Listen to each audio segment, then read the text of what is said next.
তো গাইস তোমরা কেমন আছো? আশা করি যে যেখানে আছো খুবই ভালো আছো। আমি তো ভালো নেই। দেখো কাল রাত্রিবেলায় তখন ঘড়িতে বাজে 10টা, 10:30 তখন বাজে। তখন না আমার ফ্যানের হাওয়াতে বালি ঢুকে গেছে চোখের মধ্যে। সেই চোখ থেকে তো মানে বালি বের করতেই পারছিলাম না, অনেক কষ্ট করেও বালি বেরোয়নি। তারপরে সকালবেলা উঠেই ডাক্তারের কাছে চলে আসতে হয়েছে বালি বের করবো বলে। ওখানে চেম্বারে বসে রয়েছি, সবাই রয়েছে।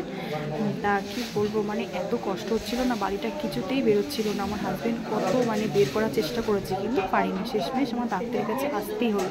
আমি তো ভীষণ ভয় পাই, তাও দেখো আসতে হয়েছে। এখন আমাকে ডাকবে, তারপরে আমার নাম ধরে ডাকলো। আমি এবার চলে গেলাম চেম্বারে। দেখো আমি বসেও রয়েছি আর ডাক্তার আমার চোখটা দেখছে, কিন্তু চোখে কোনো বালি পাইনি। বালিটা নাকি তার আগেই বেরিয়ে গেছিলো। আসলে কি বলো তো, মানে চোখে না ঘষা লেগেছিলো, চোখে ঘষা লেগে চোখে মনে হচ্ছিল যে বালিটা হয়তো আছে, কিন্তু বেরিয়ে গেছিলো।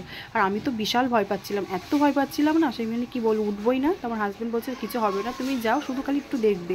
ডাক্তার বলছে কিচ্ছু করবো না। আমি তো ভীষণ ভয় পাচ্ছিলাম, পুরো নার্ভাস হয়ে যাচ্ছিলাম। তা যাই হোক, বললো কিছু পাইনি। তারপর এখন ওখান থেকে বেরিয়ে আসলাম, এখন বাড়ির দিকে যাব। সবাই ভালো থেকো, টাটা, এই পর্যন্ত।